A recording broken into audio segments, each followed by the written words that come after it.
Gold Cup Culture family. If you're on YouTube, make sure you like, comment, subscribe, and hit that bell.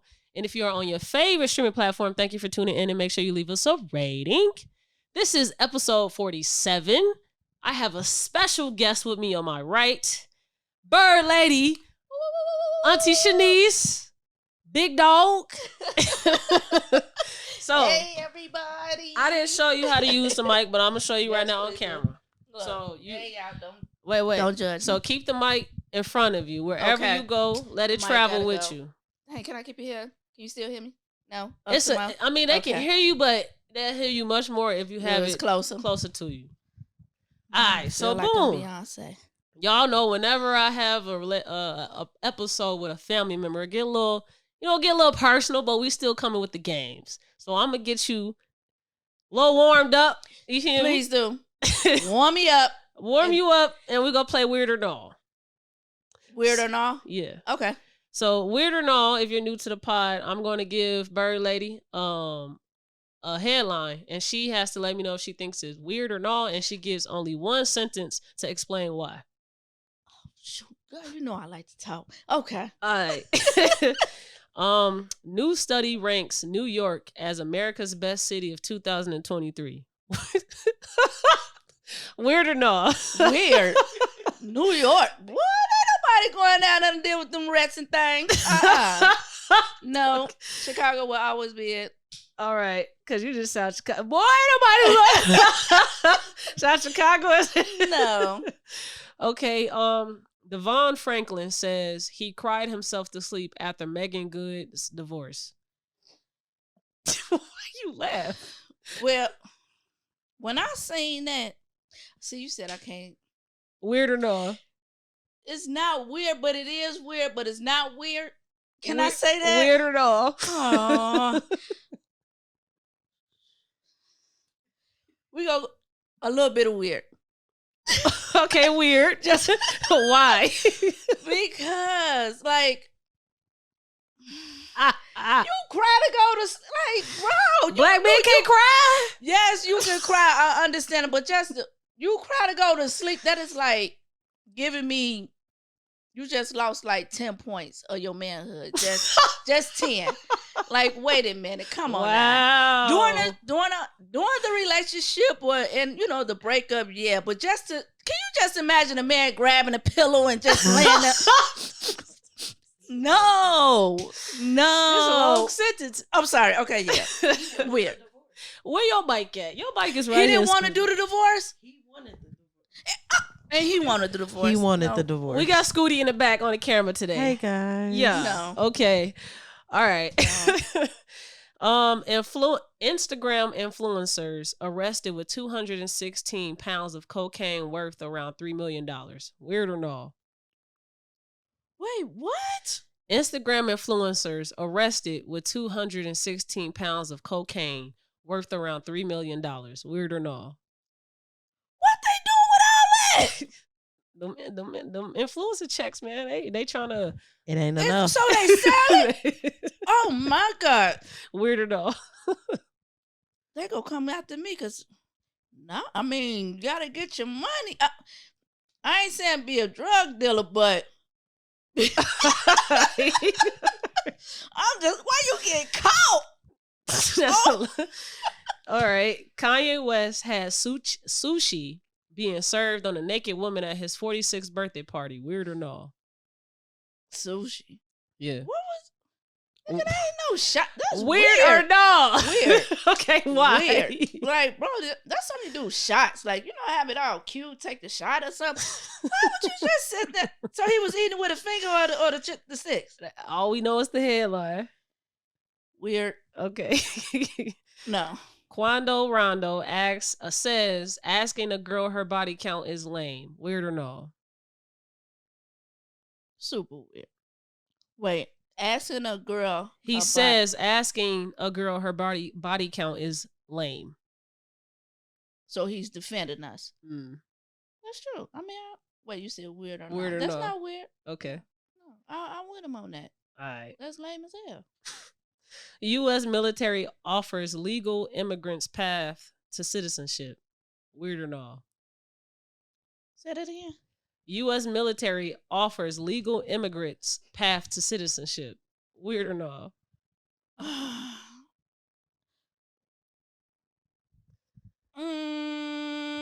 That's weird as hell. It is, but then come on, y'all gotta understand.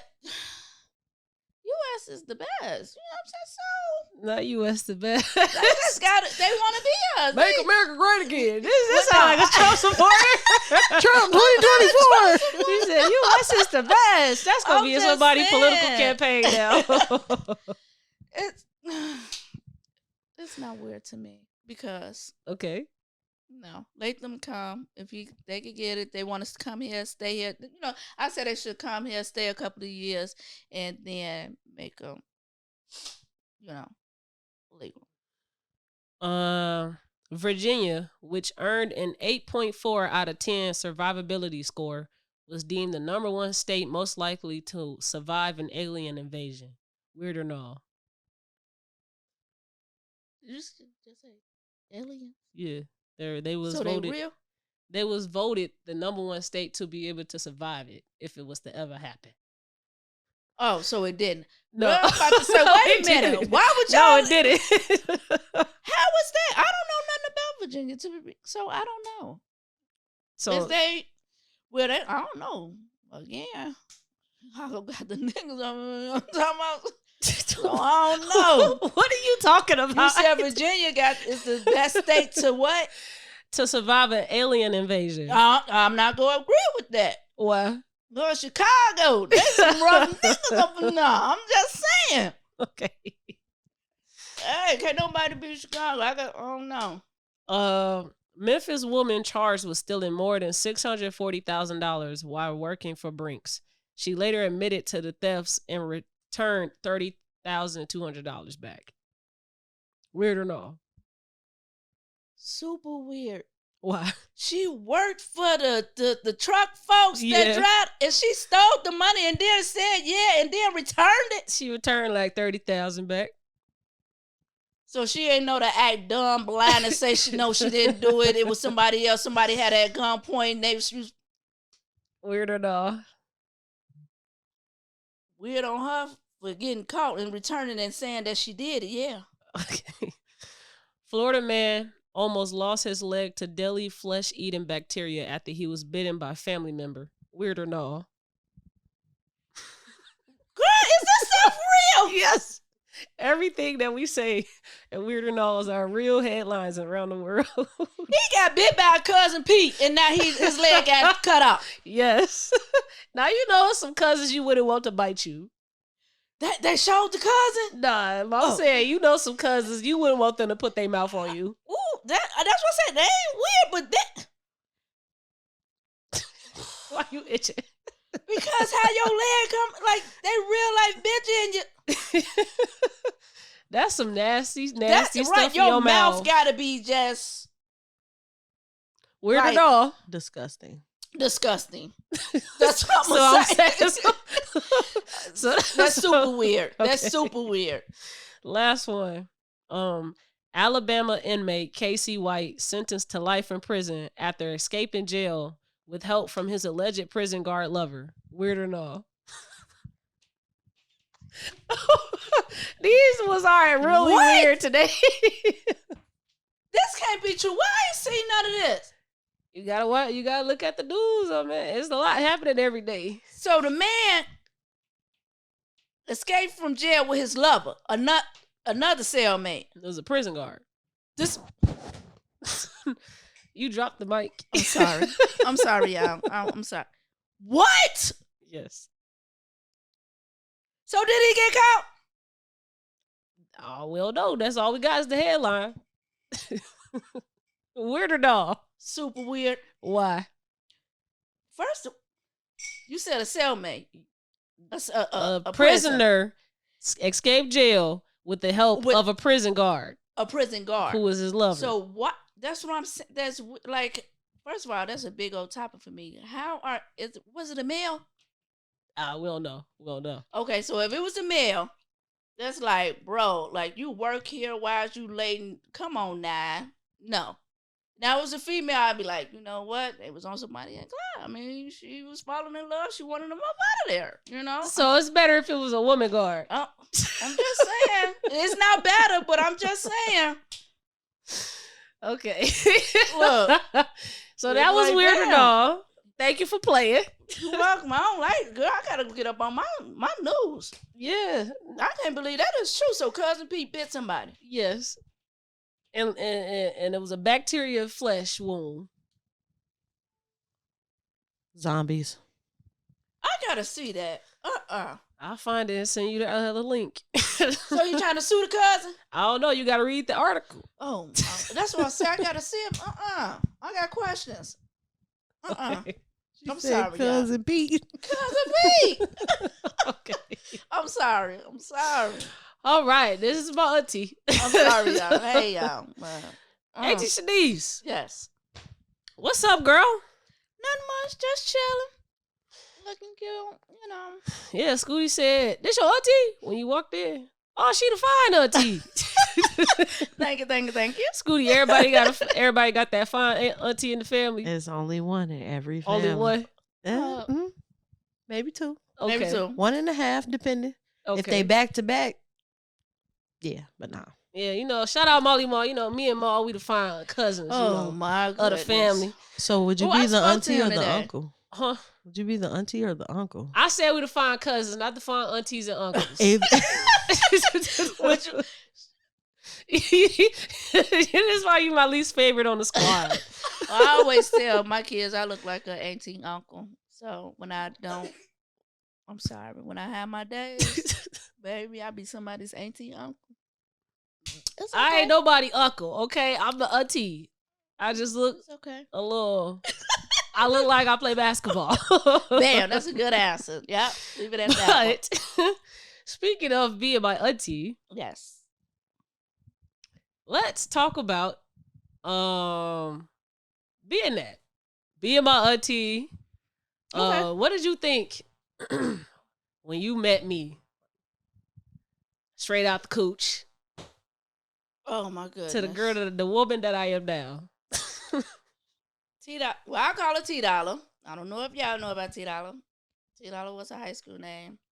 And, well, we're going to start off like this. Keep the When mic. she was younger, she was so quiet, didn't talk to nobody, stayed like, you had to make her laugh, make her talk, always eating.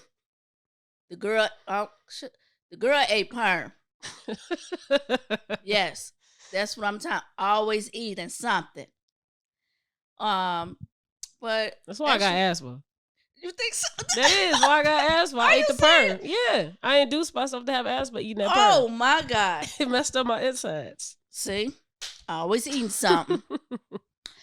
Nah, you can't say that and don't say why I ate perm. We was perm in here. You crawling on the floor, seen it, and ate it. So y'all had And a dime, a penny or something like that. so y'all had an unsafe environment for a little toddler Now it's unsafe.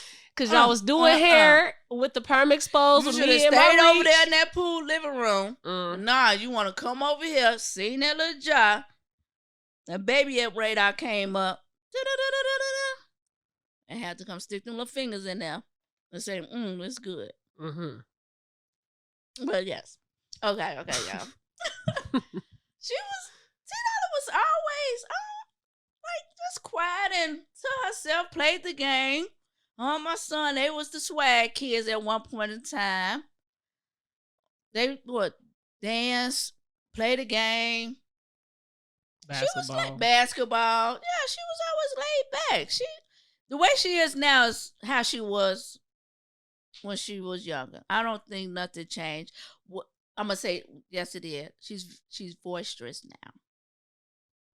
I can say that. She's boisterous, and I like that though. I like that she liked to ask questions without an attitude or argument or a fight. Like she just really want to know, and I like that though. You heard that, Tamika? Leave my sister alone. And I mean, even if the question is personal or whatnot, you could say as person, but then just still give. I don't know. If my kids come and ask me anything, which I'm good for that. I don't know this person, but we still hold that conversation about it. I love when kids, young adults, anyway, come to me and ask me anything and want an answer. Mm-hmm. I'm not gonna argue with you. I'm not gonna feel no type of way up. You could tell me one thing. I'm not gonna be like, no, that's not it, and thinking my way is the right way. No, no, no, no. Yeah, you probably enlighten me on something like, you know what? You're right. But no. T-Dolla, she the same laid back, cool kid. Now, speaking about you having kids, Yes. 3 of them. How old were you when you had KJ, your first child? 17. I got pregnant at 17. Had him at 18. Mm-hmm. Look, I gotta make that clip. It was common to have kids at your age, right? At like 17, 18? Yeah. Back in my time, I think I was the last generation up to have, do that. Mm-hmm. Because after me, I think then it went to like 22, 21, 23. So I remember us growing up, we had this popular TV show on MTV called 16 and Teenage. What's that show? Teen Mom. We had a popular TV show called Teen Mom.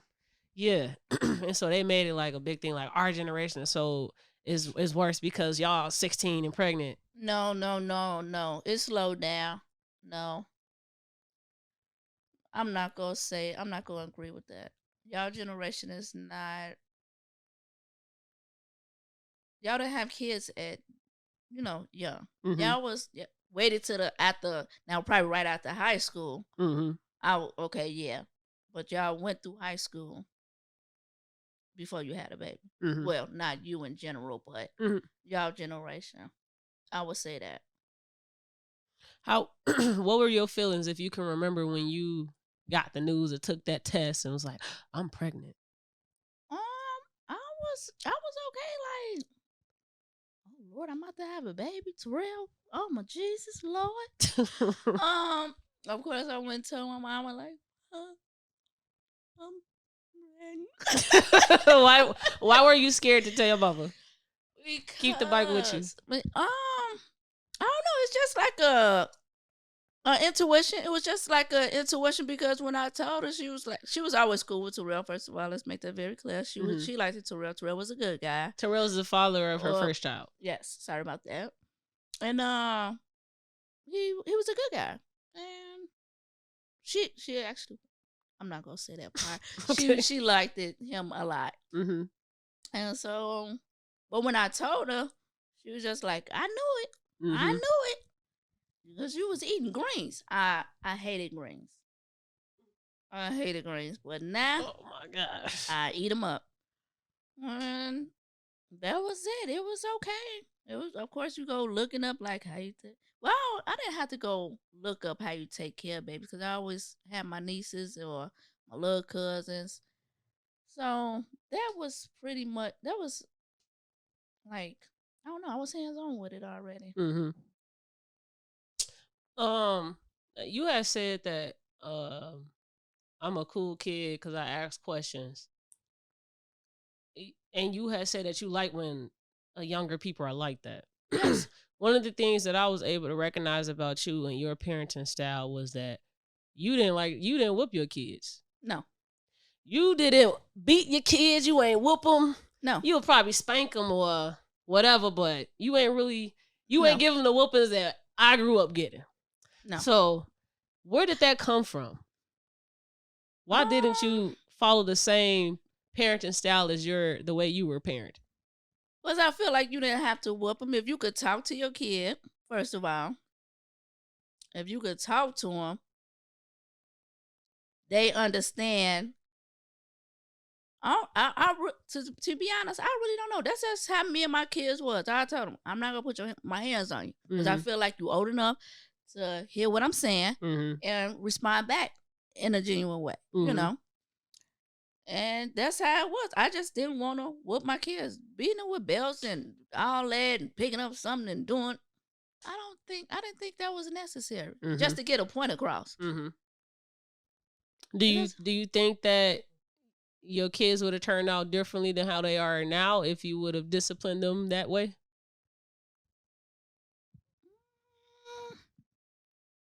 Because, we all say, I got beat as a kid. You can whoop them kids. I turned out fine. Right. Compare your kids now to people that you feel like was the opposite way. Oh, God. That is, I don't know. I don't think so. No, because me and my son just had a conversation the other day. He was just saying like, wow, why my daddy always punched me in my chest and stuff, trying to make me a man. Mm-hmm. But you didn't have to. I'm like, KJ, y'all was easy to talk to. My kids wasn't bad or did anything to get beaten or whatnot. Mm-hmm. So it was just like, I don't know. It was just, I just had to talk to him. Mm-hmm. I didn't have to. I mean, I guess that does add an extra layer to it if you just really got such a disobedient child. Because some people do admit, like, I was bad as hell. I needed to get hit. Right. So that's what I said. Like if he did talk back or something, it was like, who you talking to? Mm-hmm. You know, do a little pop or something. But it wasn't nothing like I had to beat him and whatnot. No. Now, being on the outside looking in, how does it feel to not do that to your kids, not discipline your kids in certain ways that other people do? And let's say you see me about to get a whooping. How did you used to feel when that's going to go down?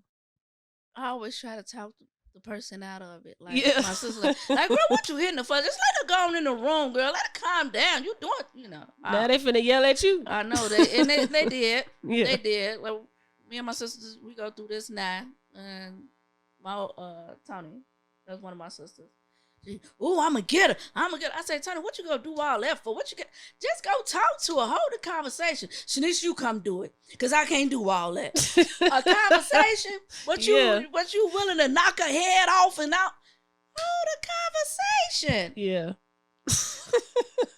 See, you could do all. That's what she always said. You could do all that. Talk to your niece. Talk to your niece. All of these think pieces that we be posting on social media about why people hit their kids, why do we run away from the truth? Like, some people just don't have the emotional intelligence and patience to just communicate. Or, like, yeah, that could be it. Or it could, like you say, it was what they was taught. Mm-hmm. I was scared of my mom. I tried not to get no whoopings because, honey, them whoopings hurt. Mm-hmm. So it can be literally from what they was taught. Mm-hmm. Oh, my mama beat me, and so I really don't know, but I just wish people would talk before putting their hands. Yeah, that's it. That's all. Some people think that you should instill fear into your kids, so that they'll if you don't instill fear into them, they won't be able to tackle the world on their own. What do you think about that?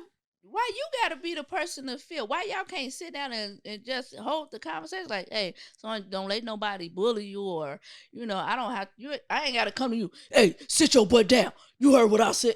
Mm-hmm. There's no need to do all that. Sit down. Mm-hmm. I mean, you give them that little look once they keep playing or whatnot, but I'm not trying to scare you to where now every time you come around me you gotta sit or do. Mm-hmm. I don't know. No. I don't know why men, especially men with dads with sons, feel like they gotta punch and treat them all. Oh, you a boy, sit up and do. No, you don't do that. Mm-hmm. Okay, he a boy. Okay, and you think about punching him and screaming at him and telling him, screaming and yelling, or sit up, do that. You don't do that. You don't play with else. You don't do. That's going to still make him a boy. Mm-hmm. Now he get 2 more years older, and he turn to be 8. Then what? Like, I'm confused. No. Do you think that there's any way to dictate how your child would turn out with how you parent them? No. Nope. You could do like I talk to my kids. We hold conversations. We talk about everything. Just because what I'm doing and what I did to mine doesn't mean, oh, my son gonna get older, 25, and he's gonna be a nice to his women. Mm-hmm. You know, I don't know. Mm-hmm. I hope so. Mm-hmm. You know, I instilled that in him, Mm-hmm. but he could get with women and do the whole opposite or whatnot. So Mm-hmm. I'm not gonna say that. I mean, everybody wish that and want that, but no, never. I always had that second thing in the back of my head, like when it comes to anything. Yes, I'm telling my kids the right way. I'm trying to teach them the right way. Who's to say what they're gonna turn out just because I'm telling them? Yeah. So, you know, A lot of the things that we say on the pod is it starts with the home. Whatever is done in the home will help navigate that kid to be what they'll be when they get older. So now, listen to you. no, It's like you really can't really. You don't know how your kid would turn out. exactly. All you can do is basically show them what you want them to be. You know, you gotta show them the love. You gotta show them the respect. You gotta, you just gotta show them the right way. Well, it's no right way of being a parent, but you just want them to be more. You want to show them the right way. Mm-hmm. You could show them. You could show them. You could do all that. Because working, I'm gonna tell you this, working at my last job, Carmelite. Mm-hmm. If I could sit here and tell you half of the stories that happened with, we had a child. Her daddy was rich, and she was at the Carmelite home. So what is the Carmelite home for the listeners? It's an independent living for teens, young teens. They call them sunbeams. Did we go say younger girls? Not teen boys. They call them the HIC unit. They are younger boys. Sorry. Keep going. Yes, it's a living place for them. It's a shelter. It's a just in case of like something happened in the home or something happened with the home, they could come there for a hot second and leave or whatnot. You stay on top of this. Yes. Send a signal to her. Okay. Sorry. Look, I'm used to talking with my hands. I know you got used to it. You gotta see, lead this free hand, switch it over. Man, it's cool. Everybody all go through this. Look, give me the mic with this. Yes, I'm real. With the yes, you just, yes, yeah. I'm real. When we move, we might switch back to those. I don't know. I like holding the mic. No, because I got to use my hands to talk. Okay, so what did you want to be when you were a younger girl? A teacher. Why did you want to be a teacher? Because my teachers were so pretty and the way they was just teaching, and it was like, it was cute. Mm. I'm serious. I'm dead serious. It was just cute. It was cute. Shit, that's good enough. It was. It was just like cute.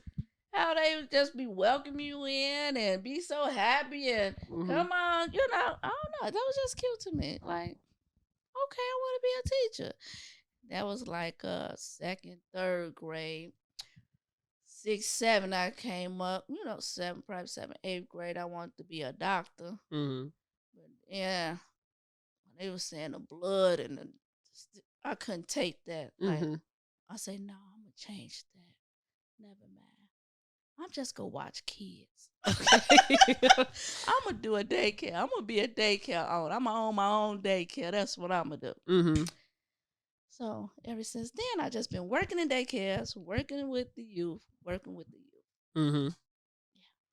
Yeah. Would you ever go back to a Carmelite, or what do you want to do now if it has anything to do with like working with kids? Oh, I'm gonna blow what I'm going through. I've been working on something. I can't tell. You ain't gotta say it. Okay. You ain't gotta say it. Is it still with kids? It's still with kids. Okay. Yes, it is. Okay. I'm just waiting for the say so. I'm on stage 4. I got approved for the first 3. Mm-hmm. I'm on stage 4. And All right, well, whatever it is yours. yes, claim it. Okay, so how was Shenise when she was growing up? Like, what type of daughter were you? I was okay. They call me Granny. I was the clean one. I was like you know how everybody used to keep their baby dolls naked. Mm-hmm. No, you want to keep clothes on my baby doll. Okay. I'm not playing. I liked the school until I got into high school. We ain't gonna talk about that. Mm-hmm. But the younger me, I was nice. Everybody wanted to come play with me. Everybody wanted me to come over their house. You was the it girl, huh? Yeah, I was just cool. I was the fun cousin. Yeah. And the granny of the house, because they always said, like, because I sit up, I was. You was telling people etiquette? Yeah, like they felt that real. Like I was the only one that was able to wear red polish. I'm going to make that very clear. My mama won't let me wear red polish. Why? Because she just seen I don't know, she seen not the woman in me. She just felt like it. Because I was prissy. And she was just like, go ahead. I was a prissy daughter. Sophisticated. Okay. Yeah. Tamika and Tony was real mad about that. Sorry, y'all. They was real mad. So she would see them about to put it on. They're like, I asked them. Oh, yes. Yeah. Kept my room clean. I was still laid back. Like, I didn't do too much. Not until I got to high school. We ain't gonna talk about that. You was feeling yourself. Yeah. And then because while my cousins was there, and it was just like a whole bunch of us. And then when you get to high school, your whole thing just changed. Mm-hmm. Like, you really get to start figuring out yourself. Yes. Mm-hmm. And you're doing it with a bunch of other people that's trying to do the same thing. Because, honey, I went from trying to be a tomboy to being back to my girliness. Mm-hmm. I don't know what made me go into that. We ain't gonna even talk about it. No. We probably kind of should talk about it because you remind me a lot of my older sister, Tamia. So growing up, my mama, it was 3 girls. It was Auntie Shenise, Auntie Tony, and my mama. My mama's the oldest. Auntie Tony's the middle, and she's the baby girl. And then my mama had 3 girls. Yes. Tamia's the oldest. I'm the middle child. And then Lucky, who's been on the pod before, she's the baby girl. And so you took Tamia in as your daughter. Yes. And then Auntie Tony took me in as her daughter. And Tamisha just never had anything. She had Tasha. Tasha took her in. So what about Tamia? Why did you navigate towards her? Tamia was because Tamika always asked me to watch her. And then it was just like, okay. So now this is my baby doll. You know, she went from my baby doll to this is my baby when we outside. I'm this high, holding on my hip. Like, I don't know. She was my baby. But it's to this day still like. I know. That's just my poo. I always say she my kid. I always say she my kid. Because Tamia is darker than all of us. It's not because she dark. Tamia is, she like your color. She your color. Yeah, I really don't know. She just took on to me. And I took on to her. It was just like, that's my niece daughter. She is. I still love y'all. I mean, you're still there with y'all. Look, we gonna get to that. Just had to throw that in there. Just throw that in there real quick. Oh, no. She was just the one. Like, even when I was asked her to babysit, come on, she'll do it. Mm-hmm.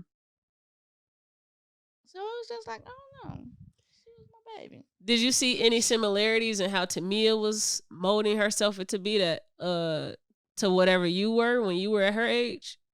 Yes. Yeah. You said, did I see it? Yeah. Yeah, I seen it. Did I like it? No. Because it was a little bit too much for me. But then, as you know, life changes. You know, years go by.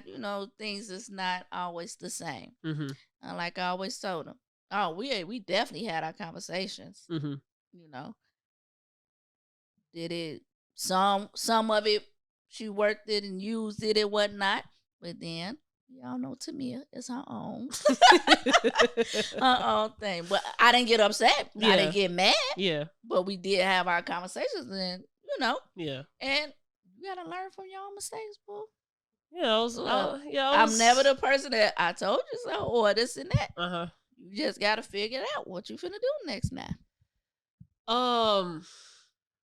With all of that being said, because I also I've listened to my mom tell me that she was there was an auntie that she said that chose other cousins to look over and check in on, and she never got checked in on by that cousin. I mean, by that auntie, and the auntie told her as they got older, because I need to check in on you. You was always you took care of yourself. I need to look out for you, and I kind of feel like I'm that. I didn't need anybody to check in on me. Right. I just wanted people to accept what is in front of you right now, because I've always knew when I was little that I was different, that I was destined for so much. And I don't know. I still don't feel like anybody in this family really recognized that and noticed that. That notice what? That you here? That I'm different and I'm here. Oh, no. Everybody knows that you different. Anybody, when you know how you had your little family, gatherings and whatnot, everybody knows Tamaya is the different one. Tamia is what they say is she a Johnson for real, and Tamisha is the superstar, the superstar, the model, Tamisha, I'm sorry. So, no. Nobody came to basketball games. I did come to them. You and Auntie Tony, y'all probably came to a couple, but y'all live right next door to us. And I just feel like just seeing how, because when I'm looking at other people and how they support athletes or whatever, it's just always they all at the games going crazy. And it just feel like a lot of games I was there by myself and I got picked up by my mama and then we went home. I'm sorry, honey. That's it's when cool. I was starting at Carmelite. No, and that's all they stuck cool. me with was 2 to 10s. I had to be there, 7 years for me to finally get a 62. Oh, sorry. I thought Carmelite was watching. It's cool. I'm not saying this because I want apologies. I don't care. I know, but it's still. It's just saying. It's just that's what it was when you get older and you're reflecting on life. Dang. I was really doing a lot. I've done so much. And I don't know if y'all all was in real-time reality for me, because I was just doing what I was supposed to be doing. But maybe since y'all was older, y'all were able to see this kid is special, or this kid, we need to be doing something or whatever. But it just felt like y'all just had so much focus on Tamia or y'all own lives, y'all own kids. I was just about to say their own kids. Yeah. Because my child was on the AAU team too. Mm-hmm. So they took all my dollars. He took all my time. Mm-hmm. And yes, I was doing it by myself, Terrell. And them games is no joke. Yeah. Every other day is a game. I had to get real cool with my coordinator. Yeah. Let me leave right quick. I'll be right back. So, baby, I'm sorry. It's cool. Because now that I'm older, I get to see that is a lot to try to balance. Because I got 5 nephews and nieces. Trying to get around all of their stuff, it's a lot. It's hard. That's why I don't want no apology or anything. It's just were y'all able to see what was in front of y'all when it was happening? Oh yeah, we always said you was the special, not special as special. You was the gifted one. You was the one that did the computer, the athlete, the school and scholars. We seen all that. We always we have our family, what's that? Family gatherings or whatnot. Oh, we spoke of you. My nieces, we spoke of you. We probably ain't tell you. Well, we did tell you. Well, I know I did. But I do tell you, T-Dolla, how you rolling. Keep it going. As I got older, I got it more. When I was younger, it was just doing things. I remember when we had moved to your spot in Pontchartrain. That's where we grew up at in Michigan City. And I was starting to feel myself a little bit. and I was out late walking all with did. my best friend outside, and you had pulled up on me because you was gone. You wasn't at the house, and you had pulled up coming back to the crib, and you saw me walking out, and I'm like, "Why are you out here?"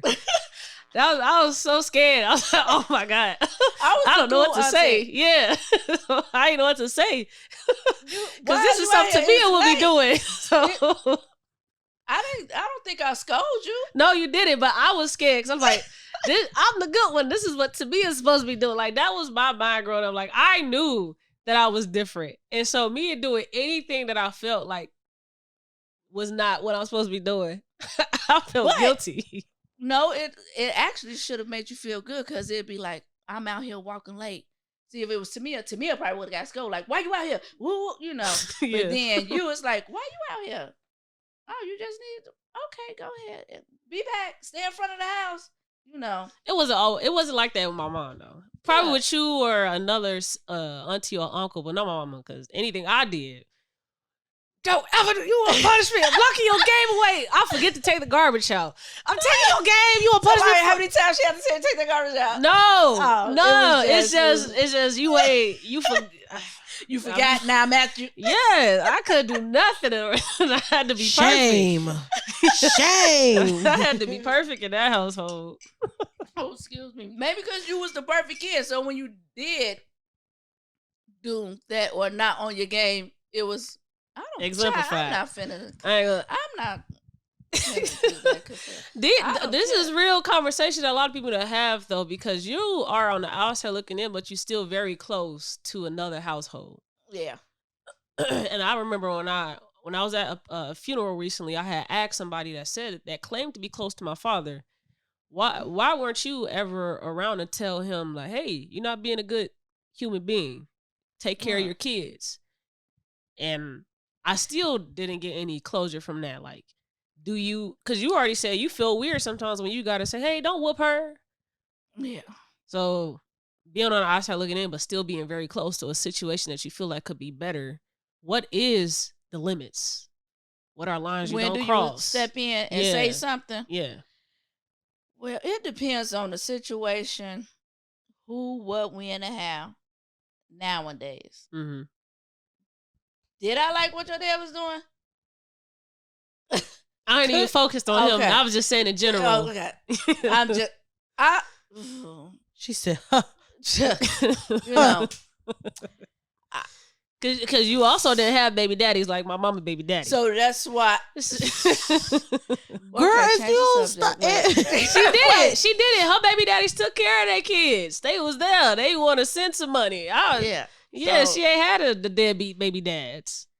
So, that I know of. No. Okay, so she ain't had that. She said, no. No, I didn't. Thank God. But yeah, we're not talking about him. I'm just saying in general. Well, it's just like, towards the fathers, I don't think I say much to it, but towards the mothers, like my sisters. Mm-hmm. Oh, we had conversations. Like, no, Tamika, you wrong, or no. Well, Tamika, just listen. See, I'm more of just listen and talk. They be so quick to, they think they grown. And this, a kid got this and this. Why can't they use it? I'm just, I just confused on it. She just broke the internet. I'm just saying, like, why can't they use you? Because you they mama, they can't say, hey, mom, I don't like the way that you just said that to me. Mm-hmm. Or mom, no, why do I have to leave for you to go out? Or, why a kid can't ask or say how they feel? Mm-hmm. I'm lost at it. Man, tell me anything. I don't hold that back. Mm-hmm. Yeah, now, if you coming at me all raw and stank with it, okay, maybe I will have a little. First of all, who was you talking to? Mm-hmm. You could have said that a little better, or don't come at me like that, like you my buddy and I. Yeah. Yeah.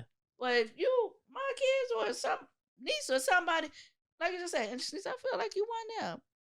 Sorry, I'm not finna sit here and go down here. I was there. Yeah. I was there. I went to. Yeah. I'm not finna sit. I'm sorry you feel like that, boo. I came to come. Yeah. No. I'm more of a talker. I don't like the. This is your Go. nephew. Oh no, cause he just want to come over. He just tell him, text him, I'll talk to you later. He trying to get to the get. He- No, I told them we was gonna do a late night show. That was my plans to okay. do. But I told them they go to sleep. They go waste my money. Yeah. And they're like, no, we not. No, we not. What you was finna say, Scooty? A lot of families tend to, well, especially parents, they have this power struggle that they can't get over from their childhood. Mm-hmm. So it turns into their parenting style, like you said. Yeah. So it'll be very much do as I say, not as I do. Mm-hmm. And they criticize their children when they don't know how to vocalize their own emotions. Mm-hmm. Yep. And 9 times out of 10, it's not even that you mad at the kid. You're more upset with the fact that you can't process what's going on and you can't fathom that down. Mm-hmm. A 10-year-old is sitting here telling me how they feel without the extra, and I can't do that in a normal conversation. Mm-hmm. Why can't you? Like, I just Trauma, not being able to vocalize themselves throughout their life outside of whether it be they emotional partners, friendships. But I would think, okay, so if you were scared to do that when you was younger, oh, I'm not gonna say nothing to my mom, or now that you older, you have kids. Why is it so hard to tell them? Don't be scared to speak to me, because when I was growing up, I was scared to bring XYZ to my mama. Or why you have to be, oh, my mama had me so scared I couldn't say nothing, so that's how I'm gonna have you. Why do you want that? If that hurted you when you was a kid, why do you want to hurt your kid? That's what was going in my head when you said that. That's why people do things, because they're repeating what was done to them. I'm like, well, if you got hit and it ain't feel good, don't you think it ain't gonna feel good to the next person you hit? Yes. Like, no. I just feel like the hitting, the calling you out your name. Because that's what they used to. Even though you would think it's easy to break a cycle like that, it's easier to fall into it because you feel like, okay, if I'm firm like them, but I still give a little leeway for certain stuff, then I'm a decent parent. You still verbally and mentally abuse your children, but you let them have friends come over and spend the night, or you may let them smoke, they may cuss. So you encourage their bad behavior because you see it as, oh, you do it with me versus doing it out in the street. It's okay. Right. But still, you emotionally damage your kids because the way you say stuff as a parent is 1,000 times worse than a random person outside saying it to you. Yeah, it is. Yes. It's such a huge contradiction from all that we've been told. If I teach you now, you'll be more better for the world. But what you're teaching me is actually making me worse for the world, because I look up to you. You're my first love. You're my first role model. Jeffrey Dahmer's dad thought he was doing him a good thing by getting him interested in taxidermy. He thought it would be an amazing father-son bonding experience. Explain what taxidermy is. Jeffrey Dahmer. Yeah, taxidermy is the study of dead animals and stuffing them, redoing their anatomy, and a lot of people do it as a hobby. Cool, but it has also been kind of like a gateway to a lot of stuff. It's I guess you could say, for his perspective, he had caring parents, but he had a dad who was verbally abusive to his mother, and that bounced right off her and right onto her son. So he may have had the ideal parents from what they perceive, but he was jacked up from Jump Street. Yeah, well, because the mama, was she a pill taker? Like, she was. Yeah, she had mental. But you see how they swept it under. A lot of people didn't know that she was what they considered crazy. She was bipolar. Yeah. I mean, bipolar. Yeah. No, she was like clinically bipolar. Right, it's levels to bipolar. Yeah, but to get a little deep, mental psychology, mental wellness, and mental health all is based off of the study of white people's mind. So if you Black and you're bipolar, your bipolar is different. Your bipolar is different, but they're studying you with all the science and stuff based off of what they study with white people's mind. Yeah. And so you're not going to be adequately diagnosed and analyzed properly because they'll be treating you as if you're a white woman instead of a black woman that went through a totally different life, different history context. Right. Yeah. Genetically, black people's DNA has been traumatized to the point of change. My son was just telling me something like this. He went to the doctor. He's like, I ain't feeling him. He telling me something about a white man and said or yeah. Yeah. I ain't about to stay here. I'm like, well. So genetically, you're completely different from your grandmother 80 years ago, 100 years ago. Because you've had a whole different set of trauma introduced to you. Oh, yeah. Yeah. Added on to the layer of trauma that they were enduring because it's brought on to you already. Yeah. Plus the 400 years of slavery. Oh, yeah, God, that right there. We can't never figure about that part. But America. I want to go back to our upbringing, though, because we come from a very unique family. Woo! Child. The Johnsons. Wait, I actually wanted to talk about your sisters, though. Because, because you know the movie Deliver Us from Evil? Do you know that movie? Deliver Us from Evil with Gabrielle Union, Megan Good. Okay. No, I'm not. LL Cool J. Seen it, but I'm sure you've seen it. I'm sure you've seen it.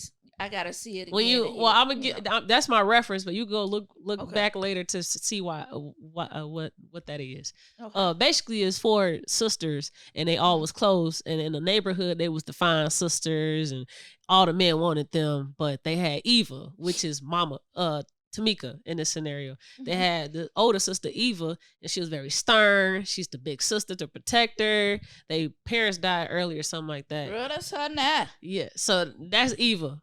And she's just so hard to love, and she can't ever get a man because she's so stern and like whatever. So when I saw that movie and I was seeing like the dynamic with all the sisters, like that's what reminded me of y'all 3. Is like I always saw you as the hot mama, like the auntie, the out having fun and clubs and stuff. My mama and Tony went to clubs and stuff too, but they didn't go like I did. They was homebodies. Look, they was homebodies. She's Megan Good. Yeah, she's the Megan Good character. My mama's Eva, and Auntie Tony, she the one, the light skin with the afro. The one. Y'all finna make me go home and look at this. That's her. I know Essence something. Yeah, I know. Yeah, that's her. But yeah, that's how I visualized y'all when I was younger. Okay, I can't respond to it because I gotta go. And pull that up. Why would I go look? That was a great movie. Yeah, that was a good movie. You just type in on Google "Deliver Us Some Eva," it'll tell you how to watch it, where you can find it. I'm pretty sure it's probably on BET Plus or something now. But yeah, keep going. That's what reminded me of y'all when I was younger. Just because I didn't talk, but I knew so much because I listened, and that is something that I said in my graduation speech. Graduated from colleges, we have 2 ears and 1 mouth for a reason. You're supposed to listen more and talk less, because when you talk, you're only repeating what you already know. And so when you're listening for new information, new perspectives. So I listened so much when I was younger and I didn't talk. And I think that's what equipped me to be so knowledgeable and wise now, to where I think that now is my time to finally talk. I think that's a little weird. I have a podcast. I have all of these things. That could be true. That's true. No, I do think that is true. I'm telling you, this baby didn't. I didn't talk. You want to come outside? You want to do? You want? No, didn't talk and nothing. Yeah. Okay. And now I told you, now she out there, and to even have a podcast to hold a conversation. Okay. I put it in my graduation speech at the start of it. It was that story that y'all always say that me watching Luna when I was a kid. That's when y'all first heard me talk. Auntie Tony got to tell you. Auntie Tony, Uncle William. Yeah, they got to tell you that story. But I put that in my speech, my graduation speech for college. That's how I started my speech off. Oh my goodness. Because I truly do think that that's my purpose is teaching and talking more, and like it's my time to actually speak and use my voice, helping people through my voice. But with you, I wanted to know if you ever figured out what your purpose was.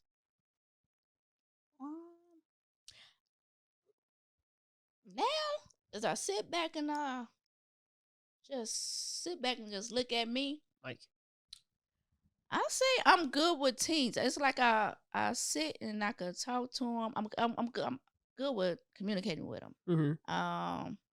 They let me know. They open up to me. They let me know XYZ, and I could sort of kind of motivate them to turn their life around or not do this or not do that. Because, like I say, the kids at Carmelite, they love Miss Shenise. Like they will fight, they would do this or whatnot. They would call me. I wouldn't even have to be at work. They would call me, Miss Shenise, can you talk to Elizabeth that? And I just think I'm good with teens. Mm-hmm. Like bad, good, whatever you want to call them. Mm-hmm. I'm good with teens. So you think your purpose is helping the youth? Yeah. Helping the youth navigate. The teens. It's just because them sunbeams, woo! Them 8, 9, 10, 11, 12-year-olds. Mm-hmm. Yeah, that was a little rough patch for me. Mm-hmm. But I seen the big difference when I went to the teen side mm-hmm. and then the teen mom side. That was me. Mm-hmm. Did you see yourself in them? The teens? Yeah, to why you think you are better suit for teens than younger than teens? And some, like the one I took in, she actually graduated and she didn't have no home to go to or whatnot. I don't want to get too personal, but I took her in because I seen myself in her. Wait, you fast and forward. Let's talk about that because you say you took in somebody yes. from Carmelite? Yes. Okay, so you met a teen at Carmelite and you took her into your actual home. My actual home. Why did you do that? Because she was a good kid. All she needed was somebody to help her and push her. And, she needed the shelter. She needed I'm not going to say mom, but she needed that adult in her life to stay on the right way, you know? And how is she now? Because y'all still are very much connected. Very much connected. She was in college. She had a baby. She stopped her third year. It's getting low. Okay. She stopped her third year. She had a baby. Mm-hmm. She just not getting married. She just got married. And I told her she better finish that college and I ain't playing. Mm-hmm. But, yeah, she lived in Indy. She only stayed with me for a little hot second. She went off to school. And we stay in touch now. To this day. Would you do that more often? Yes. Yes. Okay. Is that something you plan to do or you just would do it if the opportunity was there? Yeah. Yes to both. Okay. Okay. Yes to both. How is mind it? And everybody be like, how can you just bring somebody in around your kids and whatnot? Because I sit there, I don't mind giving a kid a chance to let me see. You know what I'm saying? Like, I don't mind them coming in and showing me what they say. Mm-hmm. It's like how my sister said, well, she was addicted to drugs and I'm like, I don't know. At that point, I don't know. Maybe I still would have took in. Mm-hmm. Maybe I could have been the one to get off the drugs. I did my friend Amber. Mm-hmm. So maybe I could have got off the mm-hmm. drugs. So I don't know. It's just something with me helping these kids to get themselves together. I ain't saying I got all my stuff together or whatnot, but I just don't want to see no failure. Yeah. So if I can help you to get yourself together, let me do it, please. That can be a gift and a curse. Yeah. Yes. I don't know what it is. What's the name of the quality that a person has to be so selfless like that? But I don't like that about myself sometimes. And I've seen it in my mom, glimmers of it too. So I don't know if this is just an us thing or this is a particular person thing. Empathetic. Yeah. It's in us. Mm-hmm. I don't really go off, everything is because of the genes and whatnot. Yeah. But that, if you sit back and look at our family, we do that with anybody. Mm-hmm. You can ask anybody in our family. They'll get. I'm not gonna say one of the friends on the street. We be quick to, yeah, you want this? You want, we give it to them. Like, Mm-hmm. I can't give you can't come to that, but I give you this and whatnot. We quick to do that. We quick to, oh, you ain't got nowhere place to stay, a family or whatnot. You could come here, stay here. I don't know. It's just Yeah, we got bonus cousins and uncles and aunties because of bringing people in. Yes. Yeah. Yes. Speaking of this family, because we went past it, I wanted to go back to it, Charlie, because I genuinely want anybody that come on the pod as a family member to give their perspective of the family that they came from, like the overall arching the Johnsons. Y'all seen that meme? Then when it say you got some church ones, you got some drunk ones, you got some fighting ones, you got some all. Yeah, that is the Johnsons, baby. Yes, it is. That is the Johnsons. I'm trying to tell y'all. You got all that up in there. Yeah. Have you ever went on like an actual deep research to see? Because I know that's kind of started with like Danina and Danielle, where they try to search back with ancestry and stuff. Yeah, they did that. I never did it. Mm-hmm. I never did it. Nope. So you just pretty much know the ones that was alive when you was alive. This is who you know. That's it. That's all. They second cousins, third cousins, all of them be coming to the family. I'm like, who's that? Mm-hmm. Oh, that's cousin. Oh, I don't know. Sorry. Compare and contrast when you were younger to how the family dynamic was with the Johnsons to what it is now. Oh, it's totally different. Oh my God. Okay. The good part that we all got along, well, it was more funner. We did the parties. We did the coming cousins going over each other's house. Mm-hmm. And, it was way more togetherness back then. Mm-hmm. Now, cousins don't know each other. Cousins coming in your house and one to be up in her room and the other one in the living room. Like, back then, we sitting around. What you doing? We together. We want to walk to the store. We want to do, Mm-hmm. Now, it's so, they loners. Just, no. Even with the aunties do this for you, do that for you. Aunties and uncles nowadays. No. No.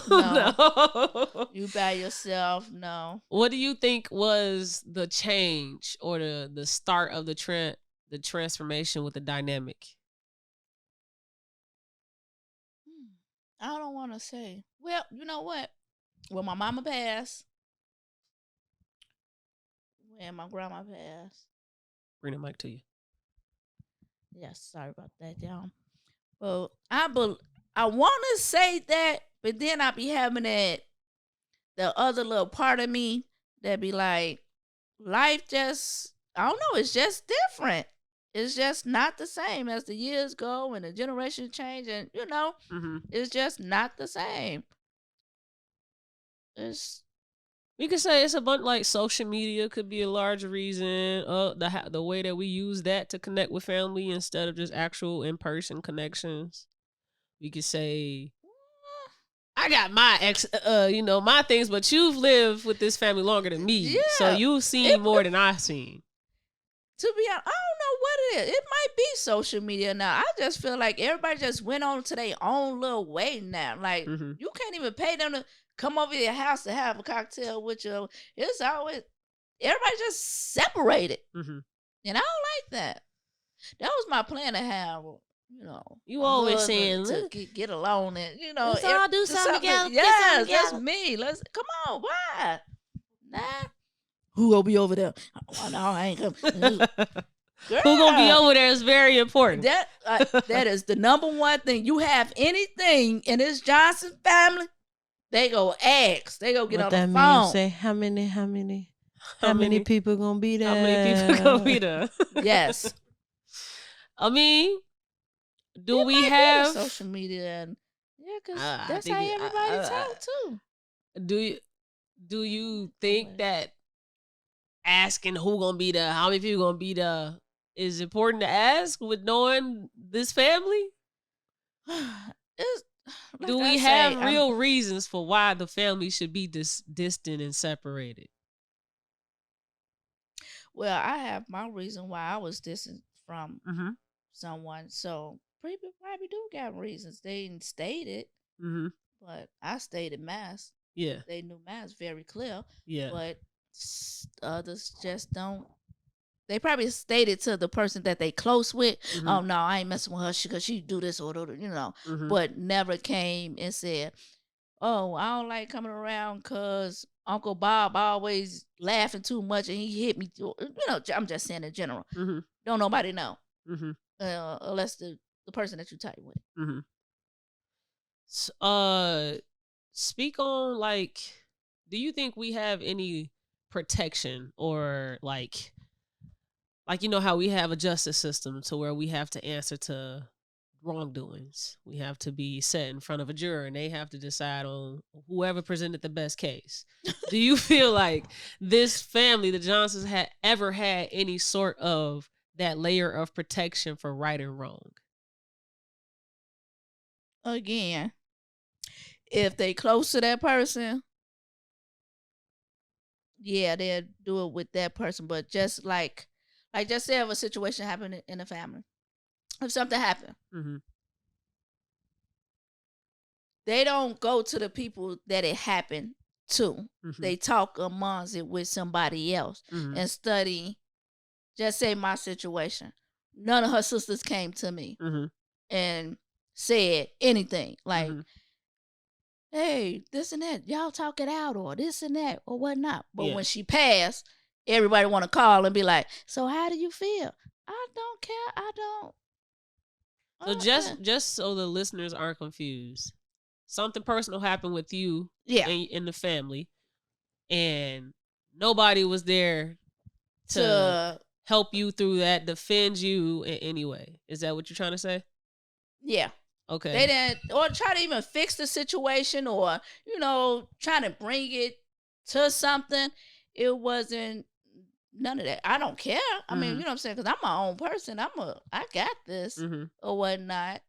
But it was just still like, I mean, did you feel like when you were younger that you did have the situation handled and you had clear guidance and you knew what to do? yeah. Yeah. It wasn't my situation per se, but it was my situation. Mm-hmm. And yeah, I knew what to do and I did what I did. So now that you're older, you said that family members came out to you when that person that hurt you died. Correct. And they was checking in, like, how you feel now that she gone? And Right. I guess they wanted me to be like, "Oh, I'm glad she gone." yeah, I'm looking like, "Oh, okay." your phone gonna ring again if you don't turn off the alarm. Oh, what did it do? Let me see. Oh, yeah. I see what you're saying. But yeah. It didn't happen when I was younger. I was older when the situation happened. mm-hmm. But it's just weird to me how it didn't get noticed. I mean, did nothing happen with the family. Like Mm-hmm. that's something to me. It was something big to where that could have been like, "Oh, you wrong, y'all wrong." Yeah, You know it what I'm was. saying? And something with something. Yeah. But no, y'all still at this lady table parlaying. Yeah. Yeah. Yeah. It hurt it. It did something to me. But then at the same time, y'all ain't under my roof. So long as my roof was under my roof, Mm-hmm. is not part of that. Mm-hmm. I'm good. Now, one of the reasons why I think the family is so distant and separated is because of the cycles of molestation and sexual assault. We're just gonna put it out there. Social media, yes, but Well- also that huge ass layer. That I would say no. I'm not gonna say that. Because Imagine you being in a family that from generation after generation they touched on and abused people, and those people never was able to say something or do something about it. They grow up, they repeat that cycle to the other people, and it just keep happening generation after generation. And then y'all all supposed to be at family reunions and events together while you're seeing the next person that just did something to you when you was 12, and everybody know they did it, and ain't nobody doing. You just got to see them every year. Imagine that being that. yeah. Okay. who would That want to can- keep going to those events. You're right. Because that did stop my child from. Mm-hmm. You're right. Okay. I ain't never want to go to that person's house anymore. My mama kept going. I never wanted to go ever. Right. Okay. So yeah, we could put that as one. Mm-hmm. We could put that as one because, like I say, and I'm gonna say this: the family Johnsons, they swept that up under the rug as it was the norm or something to me. That's Mhm. how I felt like it. Mm-hmm. Like it's normal. It was normal. Scooty, how many people have you listened to or know where they came from a family cycles of generations of molestation and sexual assault? How many families you know that went through stuff like that? How many people do I know personally? Yeah. Off back, I could name like 7. Mm-hmm. So it's common on your end. Yeah. Thank God I ain't come from a family like that, but See, that's what I'm saying. I got a lot of close friends who I've been to their family events and I've seen their abuser. Mm-hmm. And how the fuck is y'all sweeping this under the rug? And then Uncle John over here staring at me like I've been in the family. Mhm. Right. So yeah. They did that a lot. It's more common than not. Yes. That's where I was getting at with asking her that. It's more common than not. Very, very much so. So to you saying like they like this is normal, like this is cool. The way when I was brought up, the hell that you would have thought that was cool. Mhm. The only But people when it that's happened to supposed me, know- I'm like, oh hell no! Yeah. I'm about to burn your house down. the only people that's supposed to know is your family Mhm. and the church. Mm-hmm. Oh no, we ain't had a church part, but Yeah. we had the family. I'm just saying, if you go down deep south, that's Right.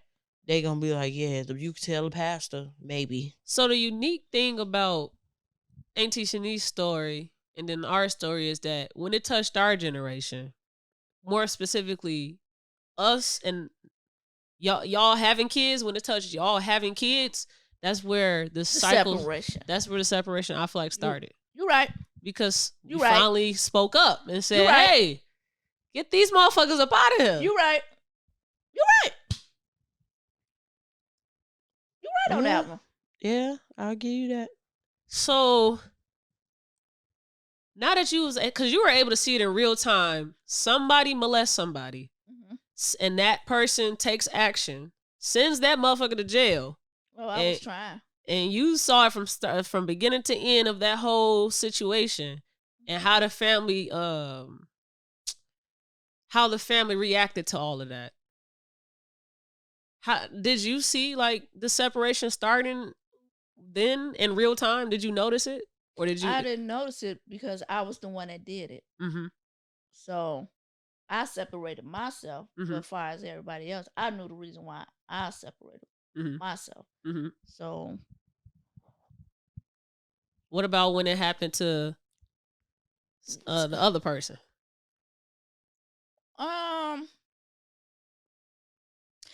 it's kind of weird because the person didn't live here. Mm-hmm. So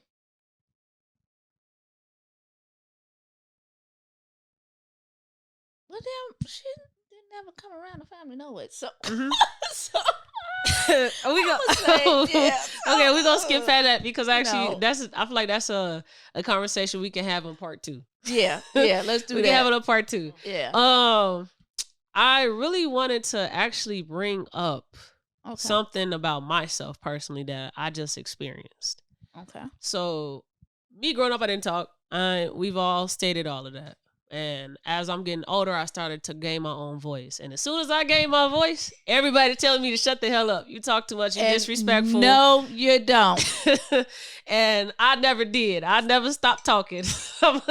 And I think that that's been a gift and a curse because now that I talk and I know what is right and what's wrong for me, I take action as soon, especially with the mom that I had, seeing her take action and us being a part of that process of her taking action. Mm-hmm. Like I have so much passion behind molestation and sexual assault. I fight against that anytime. I always give people platforms to talk and speak and try to regain their power. And so with me making that be my thing, I notice that in this journey of me being such an advocate for molestation and sexual assault, I have not been an advocate for myself. Oh. So I did a documentary with survivors on the college I went to. I did a documentary. I think I remember that. Yeah. And when I was shooting it with the survivors on in that documentary, they was both all telling me, because I told them about my story of experiencing my experiences with molestation and sexual assault. They told me, you should get behind the camera and talk too. I'm like, I don't feel like I'm the same as y'all. And so, long story short, I had 2 moments when I was younger where a family member, they tried to sexually assault me. Mm-hmm. And I fought it off. And so they couldn't complete the action. And so I always felt like I wasn't the same as people that actually had the action completed on them. I got what you're saying. Okay. Yeah. Okay. And so as I'm getting older and I'm educating myself more, I'm learning like, oh, that right there, when that happened, that's what this is. That's sexual assault. That's molestation. It just didn't happen. Yeah, it just didn't happen. And so, but I always had guilt in me that in the midst of me fighting it off and not wanting it to happen to me, I knew that this wasn't right. I just didn't know that it had a turn for it or what this was. Okay. And I also knew that I wasn't attracted to men at a very early age. So I definitely didn't want you to do whatever you thought you was going to do to me. Right. Like, not with you. No. Not saying somebody else would be okay, but yeah. Definitely not not with you though. Yeah, no. So recently I had a dream. I had a dream very recently, like 2 weeks ago recently. I had a dream, and this is the first time it's ever happened, where I had a dream about escaping from molestation. And I had a dream that I wanted to face that person because I heard that they had a better life now that they're older. Okay, wait a minute. Pause for 1 second. You said you had a dream that you was escaping one, or no? I had a dream. The one that happened. The one that happened. I had a dream about that person that I escaped it from happening to me. That person. I had a dream about that person who tried to do it to me. Okay, what I'm saying is, was it when you was younger, or was no? I'm older now. And he tried. Yeah. I'm older now, and this person tried to do it when it was younger, but now they're older. So I'm dreaming about us both being older and they having a better life. Okay, gotcha. And so I wanted to go to them and say, hey, you don't deserve this life because you did something that you never was held accountable for, and I just want you to hold yourself accountable and let me know that you're not a shitty person. I wouldn't say that you don't deserve this life. Everybody get a second chance. If you're no longer a shitty person. Right. If you rehabilitate yourself. Yeah. That's what I'm getting I at. agree too. You know what I'm saying? And it depends on the situation, because I could love you, but I still ain't got to mess with you. You know what I'm saying? It ain't like I'm going to be down your throat every time I see you or whatnot. So, like you said, but that's why I'm coming to this person to I want to ask you these questions I never asked you when I was younger and didn't know I needed to ask these questions. So my dream was me going to them, wanting them to admit to their wrongdoings, and I wanted to also ask them, have you done this to other people and you completed the action? Because if you did, they're not gonna tell you. But that's what my dream was about. Oh, okay. So they're not gonna tell you that part. But I was so angry in the dream because everybody in that environment, in that dream, they were all stopping the conversation. They kept changing the topic. They kept doing whatever, and I could never come and do exactly what I came here to do to get this off. And so I woke up angry from that dream because I didn't accomplish what I wanted to accomplish to regain the power that this person took from me when I was younger. It stopped in your dream because you got to do it in real life. That's what I'm coming to talk to you about. You got to do it in real life. And that's why I'm like, it's a gift and a curse to be the person I am today, because I know that, and now I'm finna go do it. Other people, they will probably never do it and know that that's what they need to do. It got to hit them. It gotta hit them. Mm-hmm. It hit you. Yeah. It's just yours came on early. Yeah, but I always had that guilt in me growing up that I should have said something because maybe he did complete this to somebody else. And I could have been the stop. Don't stress yourself about that. But that's just me always being that protector and just wanting to see people do well. One, you were a child. Yeah. Right. So you protected yourself, but you didn't protect your innocence. Yeah. Regardless to anything, your innocence was stolen. Yes. Not your fault. Yeah. Not your guilt. Yeah. Because one, statistically, 3 out of 4 women have been sexually assaulted, molested, or raped in some shape, form, or fashion. 9 times out of 10, they don't say nothing because A, the people they're going to say it to are either going to be, oh, well, that's so out of that person's character. We would never X, Y, and Z. B, they'll give you some form of an excuse to tell you of how it may have been your fault. Whether it be the way you dress, the way you act. Yes. You cough too hard, so that means I'm trying to fuck. Like, yeah. What I will say is, I'm pretty sure everybody in this room has been assaulted in some shape or form. Correct. You have to get to a certain point in your life where you're like, all right, yeah, I should have said something, but you were scared. Granted, you were scared. Right. It's a scary situation When you a kid. because you don't know what you saying, what box that will open. It can either open a box of, all right, everybody's on my side, or the box of, you finna have to go into this alone. Well, I always gave it never was completed. So I always compare myself to people. It was completed. Oh, I learned that as I got older, yeah. But in the moment of growing up and knowing that happened, I always said, oh, is it? Because I've experienced somebody very close to me that it was completed on. I'm like, they went through court. They went to the jail. And and you feel like, okay, well, it didn't happen to you, so you don't need that justice. Yeah, that's always was in my mind. But as I'm older and I'm the person I am now, that's obviously not the same case for me. The thing that I would like to do and I am going to do is to go to that person and say, hey, you did this to me. Yeah. Do you remember this? Yes or no? Cool. Well, if you don't, you did this. Right. Did you do this to other people? You completed the action? Because all I care about is the healing of everybody else. Yeah. I'm cool. My counselor, I told her about it. We talked it through. I told her what I want to do. She said that's PTSD. I said, wow. Definitely. Okay. The thing I learned from my situation is, don't ever think that it only happened to you.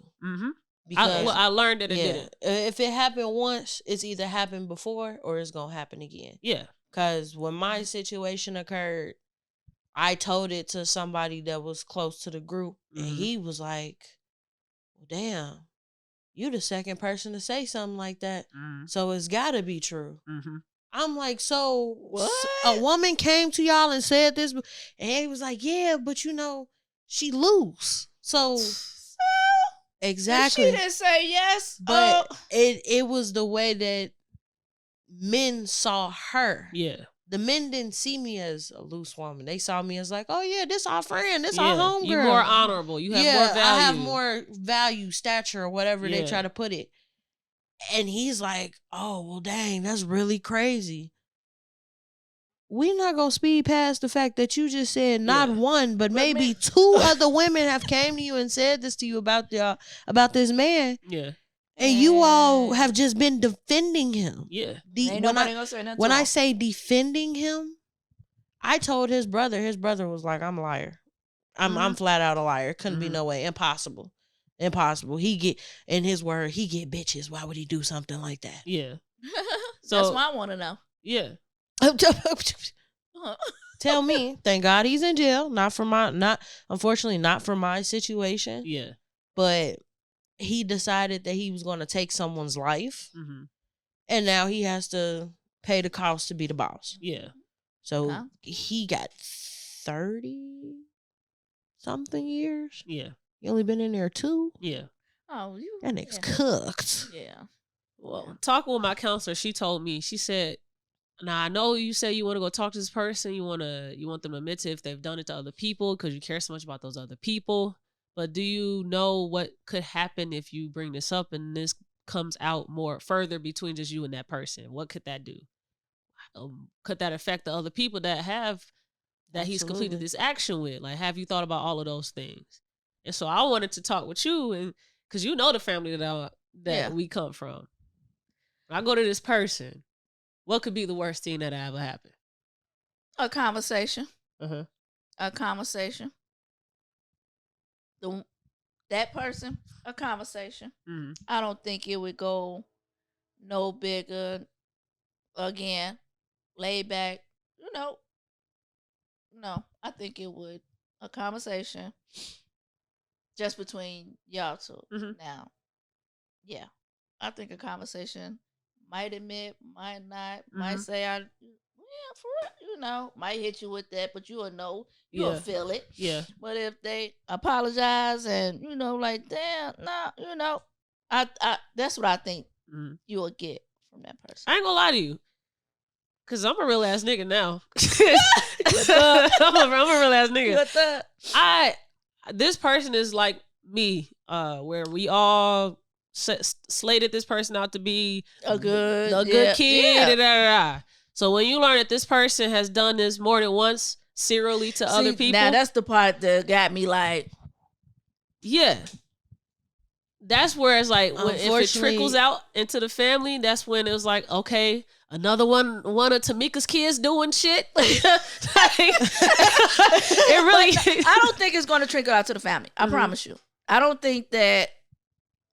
I don't know. Maybe it does. And maybe it Maybe does. it needs to. The way this family is set up is, if I'm just saying, if the other person go to somebody like, man, why she say I tried to do XYZ, and study, if he going to his mom or dad or a adult, Mhm. and study that adult, but like, what, when, trying to like, oh, fix the situation. Mhm. She get on the phone, girl, why XYZ tried to say. Mhm. That's how this family is set up. Nobody know how to talk or take any situations seriously. Yeah. It's always a gossip. It's always a hate, or it's just like they angry about it. Ma'am, no, sir, no, talk. I don't think I could ever be prepared for what could come when I do this, because I'm going to be doing this very soon. I don't know. I don't think I could be prepared for what could come from it at all. But I don't give a F. Like, I don't care. The person that I am, the person I was younger, would have cared. I do not care, because one, don't nobody pay my bills. Don't nobody do nothing for Tamaya. And if this is what Tamaya gonna do, Tamaya gonna do what she wanna do. Especially when it's for the greater good, because you don't know what this person is doing currently. You don't know if the last person that this person affected is 2 years ago, 3 years ago. So okay, with that, you going to that person, I wouldn't worry about the other person, or is she still talking to the other person? However that is, just worry about yourself, your situation, because that's gonna have your mind study thinking. Like, that's what my counselor said. You're gonna build a new guilt trip for yourself. Don't do that. It's Even though not I that. know you like to care, and what I'm saying, you got this big old thing over, you want to be advocate towards them, but no. Just do yours. Let it be. Because, like I say, you might be, she, other person might, I'm sorry, but why not? And then for them to apologize, cry, and all this, but you turn around and say, but what about? That's gonna be like, yeah, my counselor said not to do none of that, and it's not. I'm not going to them for any of that. It's just knowing that you've done this to other people. It don't sit right with me, and I don't. You might be the person ain't that gonna sit right with you. Right. Then you might be the person that open up and bring it out like, hey, I messed up. That's why I am the person I am now. I'll ask God to forgive me. You never know. I want that to happen. I want me coming to you for you to now go and right all your wrongs. Go face the stuff you've been running away from. I want that to happen.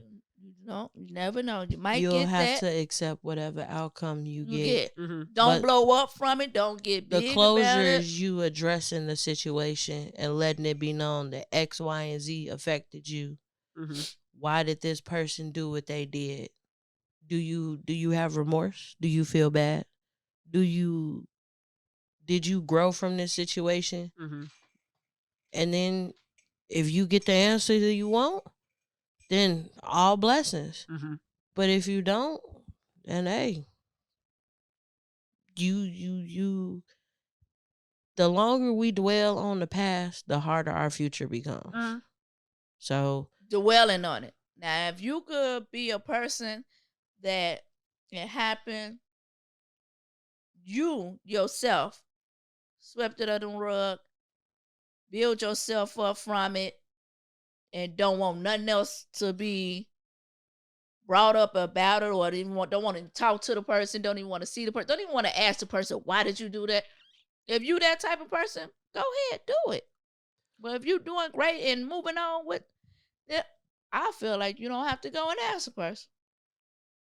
I just know how to mess with you. You know what I'm saying? That's how I feel. It's the lack of respect and how audacious a person can be, just knowing that they've done things in their past and they still put themselves in environments to remind the people that they've done things to. I've done a lot in my life, and I would never want people that hurt me to be a part of it. I've always made sure to not allow people like my daddy being there prom night, want to take a picture with me. Oh, not you stiff armed him? Yes, sir. Yes, sir. Whoa, don't touch me. I've always been so protective of myself, and sometimes I wasn't able to make outbursts or control situations because I've never been that person that make big ass scenarios, or like I just be chilling, calm, collecting, or so to be in environments where this person stayed there or put themselves there. It's like I really don't want that to continue at all when I talk to you. I want you to know that I'm not the one to mess with. Don't mess with me. But also don't mess with anybody else and present women. Now further along, don't do that either, because I'm not that same person to see stuff happening, know and be educated that this is what's happening and not do anything about it. Like, you're not going to have a happy life if you do things in front of me and the person I am today. You'll get away with it. Yeah. You want your Grammy moment. What do you mean by that?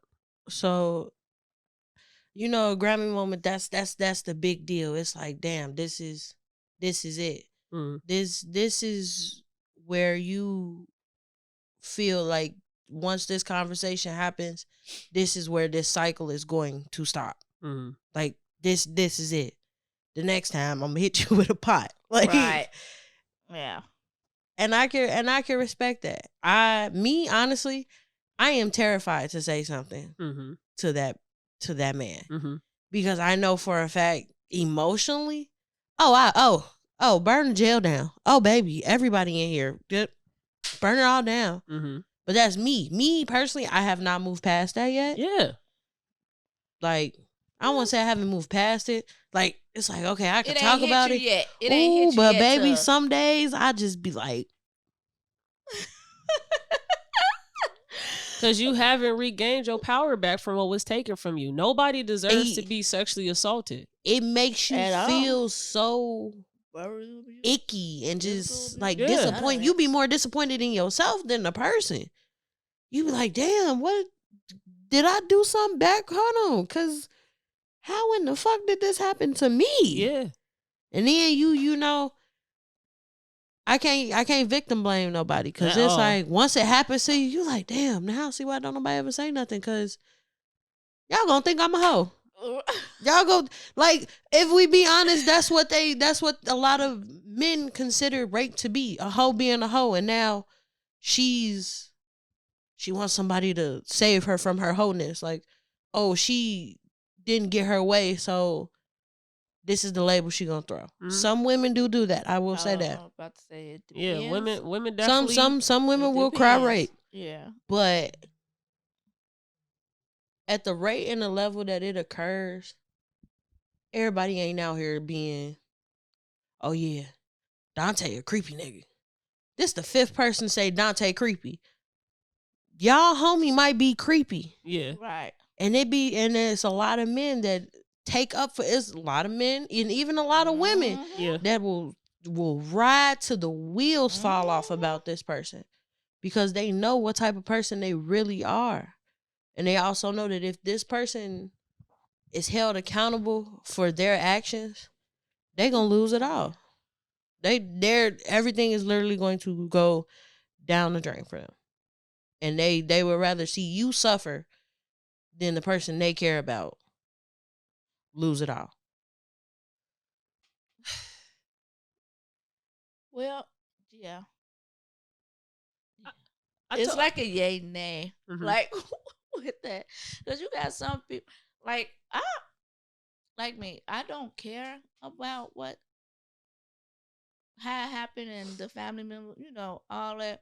But I do just want to be asked, just like, why didn't you say nothing? Why didn't Mm-hmm. you do? You know what I'm saying? Like, I think that's a valid question to ask survivors of sexual assault. Why didn't you say anything, so that you can understand more to why it took so long for them to say something? This person could be my dad.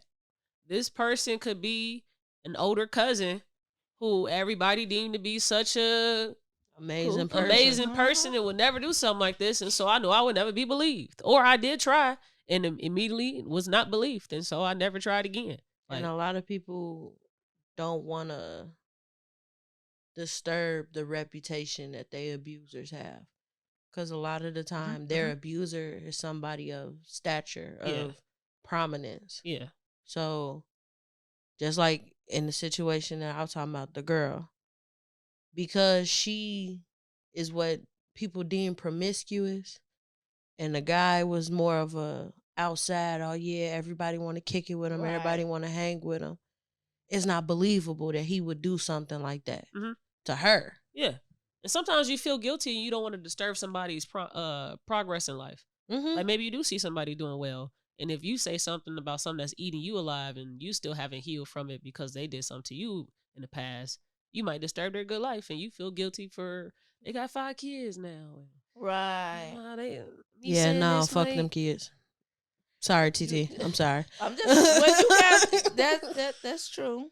Well, you be like, I ain't even go trip. I ain't gonna even say nothing. It just amazed me. Just hope you ain't doing nothing to this kid. You know, like you did this to other women, but now you got daughters. Yeah. You victimized women and men, but now you got sons and daughters. And you'll burn the world down if it happened to them. Where was that at? So where was your humanity when you did it to me? Yeah. And everybody's like, oh, well, I don't know. And it was just an urge. And no, you got to come with something stronger than that. Nah, like, you can't explain away that shit no more. Actually, this stuff makes me angry. I'm sorry. If it's anything that makes me very mad and all you got to do is just bring it up. Right? I'm already hot. I'm blue. This is the only crime that really just boils my murder is second to it, but this one takes the cake for me. Nobody I can understand murder. Yeah, sometimes I can understand. I do not understand this. I hate to say that. I don't. I can validate murder because sometimes you got to do what you got to do. Yeah. To rob somebody of innocence, whether young, old. Yeah. It hurts me when they're young. Especially when they're young. And it can start with such a small action. And just a rub on the booty. And then you could be, it was an accident. And now your child's being groomed. It's like, burn them all down. Burn it down. And I just know so many stories because I'm always around it. I have family members that know of me to be such an advocate against these things, and they come to me now and they talk to me about their stories. Yes. Yeah, but I'm a problem solver. Whenever you come to me with a problem, all right, how we finna solve it? I'm finna help you. Some people, I hate it when they don't want to solve the problem. They just want to just let the problem still be there, still be hurt, still be traumatized. I'm just like, me, as soon as I had the dream, I'm like, oh, that's it. I got to do something about it. One thing I learned is that your one step can be somebody's 3. True. So, like, you see how you ready to, you can do it? Yeah, I know. Oh, God, I could not. Yeah. Right. I could not. When I say literally bull in China shop, yeah, I would be more upset with myself that I could not do it. Like, I let you put so much fear into me that I'm a wild out. I can't control myself. Yeah. With any other situation, I'm cool. You can't shake me. But this, oh my God, I'm ready to just anger. Give me 5. Give me 5 minutes. Give me 2 minutes with him. Close the door. Turn the lights off. We just, man, give me a broom. And I'm in the middle. Because I'm like, I'm serious. You have this, and you want to talk to him. how it go is how it go for you. Yeah, my life is good. I'm great. Just let me be. I don't know, man. You could be masking. Could be masking stuff that you still have not just said, let me just get done for myself. I see it in my mama. I see it in your other siblings. I don't know too much about what you got going on, but no, that's why I really don't know. I'm nothing. It's like I don't know. It's just like I'm easy breezy. I don't let it irk me up. I don't try to drink. I don't try to smoke. I don't scream and yell. I don't have to fight. I'm not a nagger or You're open. Yeah, it's like I'm cool. Mm-hmm. I'm cool with life. Oh my God, she's an energy bender. She's an energy bender. I'm trying to get married. She can pull the negative. She can pull the most positive shit out of a bad hopeless situation. That's a great ability to have. Yeah, because you are very optimistic. Thank you. That's lovely. Because thank you. pessimist. Like I don't know. Life just Mike. we don't done. Get no life to me. Just life, things that happen in my life. I just look at it as it happened. And it weighed me down. Because Lord knows how I'll be thinking if it did. It didn't weigh me down. It didn't, you know what I'm saying, make me hate my kids, or it didn't show me nothing negative. Well, let this train pass real quick. Okay. Because it's really outdoing itself. Hey, leave it alone. Sorry, listeners. Indiana, the crossroad of America. My baby. Choo, choo. It's like the train on choo, choo. It's the crossroads of America. All right. You said whenever things happen. Yeah. My kids is great. I'm great. I just let it be. Let it be. And I think that's how I keep my youth. I keep my sanity. I keep my... You look fantastic. Thank you. Thank you. I just keep everything cool. I agree with you. I think I did too much of that. You did too much because I didn't talk. And a lot was happening around us. A lot was happening. I did not talk. And it took for me to educate myself to be like, damn, that's what was going on. So if maybe people was talking and speaking out against those things, it wouldn't further continue to happen. Trust me, folks were speaking out. They weren't speaking out as like how you was doing it. You wants to do it. It was being brought up. It was just like they didn't care, or they hated him for that little month or two, and came back around. That's social media though. Like when something's trending, everybody talks about it, and then after 2 to 3 days of it being hot, go to the next topic. We're not solving any problems doing that. We're not putting any action behind our communication. We're just talking about it. And stuff like this, serious situations like this where people die and people be assaulted and stuff. This is not a talking piece. This is not a think topic. This is TED Talk. This is how do we stop this from happening as much as it happens. And that's where I'm at. We did too much talking. We did too much sweeping on the rug. You got to do things about it now. Send these niggas to a psychiatric ward, send them to jail, send them places where they're not around us anymore to continue this to happen. Honey. To be terrorized by your abuser and people know is insane. That's one thing. People don't understand that. I can genuinely say I was not around my abuser enough to be like this nigga finna terrorize me. Nah. Yeah. It was a one and done type situation.